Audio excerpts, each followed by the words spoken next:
Buenos días, el día de hoy hablaremos del sistema cardiovascular. Mi grupo está conformado por Juan Sebastián Avendaño León, Daniel Leonardo Naisaque Enríquez y quien les habla, Sara Manuela de Izquierda.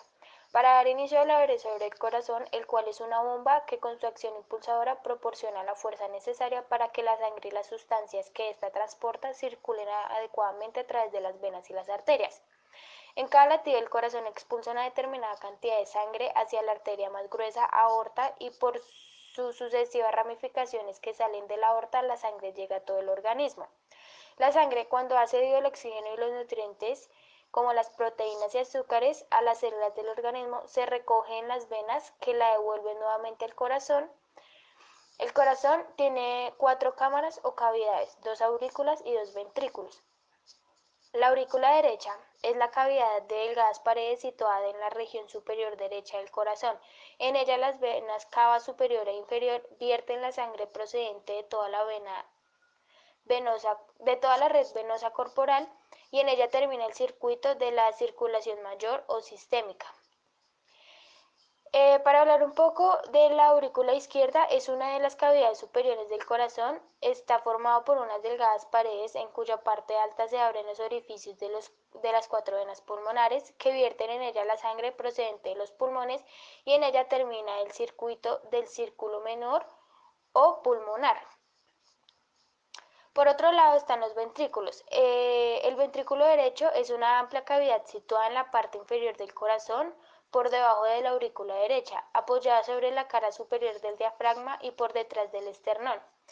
Está provista de paredes musculares y su función es recoger la sangre venosa procedente de la aurícula derecha y mediante una brusca contracción del ventrículo impulsarla a través del tronco de las arterias pulmonares hacia los pulmones, donde procederá a oxigenarse y desprenderse sustancias residuales como el dióxido de carbono, iniciándose así el círculo menor o pulmonar. El ventrículo izquierdo es una amplia cavidad situada en el lado izquierdo de la cavidad torácica, en contacto a través del pericardio con el pulmón izquierdo. Recibe la sangre oxigenada procedente de la aurícula izquierda y mediante una potente contracción de sus gruesas paredes la envía a través de la arteria aorta a todo el organismo. En él se inicia la circulación mayor o sistémica. A continuación, procederé a explicarles lo del ciclo cardíaco, que este hace referencia a un proceso que consiste en cambios sucesivos de volumen y presión durante la actividad cardíaca. El miocardio se contrae como respuesta a la actividad eléctrica que se produce dentro del sistema conductor del corazón. Este se define como un conjunto de células facultadas para transmitir impulsos eléctricos a través del músculo cardíaco, lo que ocasiona que dicho músculo se contraiga. Un latido es la acción que ejecuta el corazón en 2 fases básicas, que cada vez que late, el corazón envía sangre al cuerpo y a los pulmones. El ciclo cardíaco consta de la fase de un latido completo hasta el inicio de otro latido. ¿Cuál es el funcionamiento del ciclo cardíaco? El ciclo cardíaco es un proceso de corta duración, pero de etapas o fases específicas. Durante un latido, las 4 cámaras del corazón, que son los ventrículos y las aurículas, se contraen y se relajan de forma coordinada. Estos movimientos de contracción y relajación no son más que impulsos musculares que envían la sangre desde las aurículas hasta los ventrículos. Y gracias a esto se pueden expulsar los desechos del órgano gracias a la arteria aorta y la arteria pulmonar. Las fases del ciclo cardíaco se dividen principalmente en 2, que son la sístole ventricular y la diástole ventricular. De la sístole se dividen en 2 partes, que es la contracción ventricular isovolumétrica, que en este punto la onda de despolarización llega a los ventrículos, que en consecuencia se comienza a contraer. Esto hace que la presión aumente en el interior de los mismos, de tal forma que la presión ventricular excederá a la auricular. Después sigue la fase de eyección, que esta también hace parte del sístole ventricular, que es que la presión ventricular también será mayor que la presión arterial en los grandes vasos que salen del corazón, que es el tronco tronco pulmonar y la aorta. De modo que las válvulas sigmoideas se abrirán y el flujo pasará de los ventrículos a la luz de estos vasos. Ya seguimos con la diástole ventricular, que es la relajación ventricular volumétrica, que también se divide en dos. Corresponde al comienzo de la diástole, como anteriormente lo dije, y es el periodo de la relajación miocárdica. En esta fase, el ventrículo se relaja de tal forma que este hecho junto a la salida parcial del flujo de este mismo, o sea que puede dar la salida de este flujo. Y por último, que es el llenado auricular pasivo, que es que las aurículas se habrán estado llenando de sangre, de modo que la presión en estas también será mayor que en los ventrículos. A continuación vamos a resolver la pregunta. La primera pregunta, que es ¿cuánto tarda un ciclo cardíaco si un sujeto tiene 74 latidos por minuto? Acá lo que hicimos fue una regla de 3, dividir 60 segundos en 74 latidos, que 60 segundos corresponde a un minuto, y eso da igual a 0,81 latidos por segundo.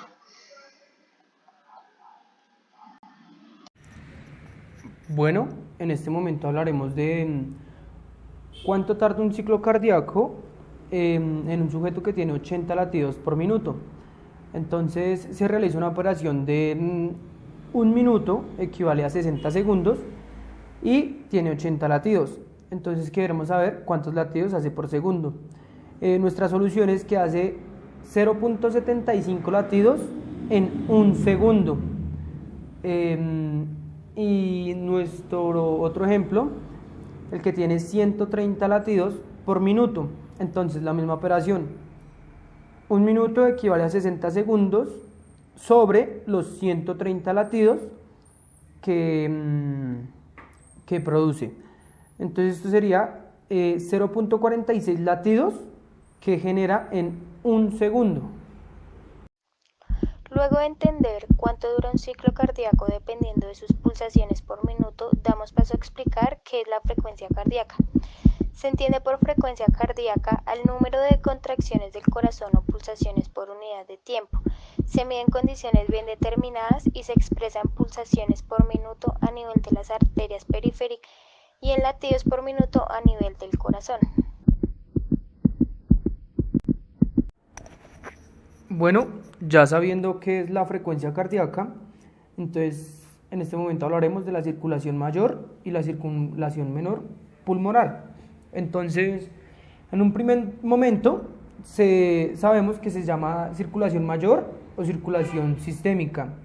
Entonces es el recorrido sanguíneo que comienza ya cuando la sangre sale de los pulmones, ya sale con oxígeno.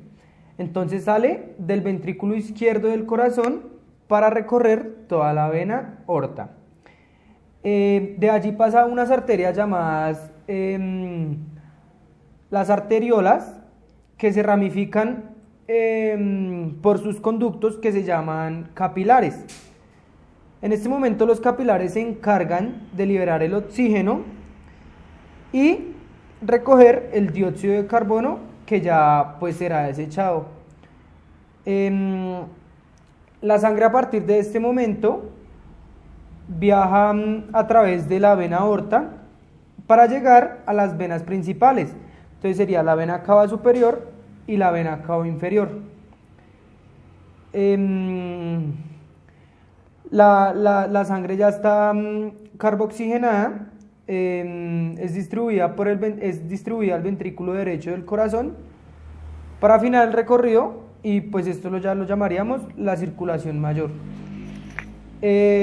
Para conocer la circulación menor o la circulación pulmonar, es el otro nombre. ¿Esto qué es? Este es el recorrido que hace la sangre con el dióxido de carbono, o sea que no tiene oxígeno, desde el ventrículo derecho hasta los pulmones.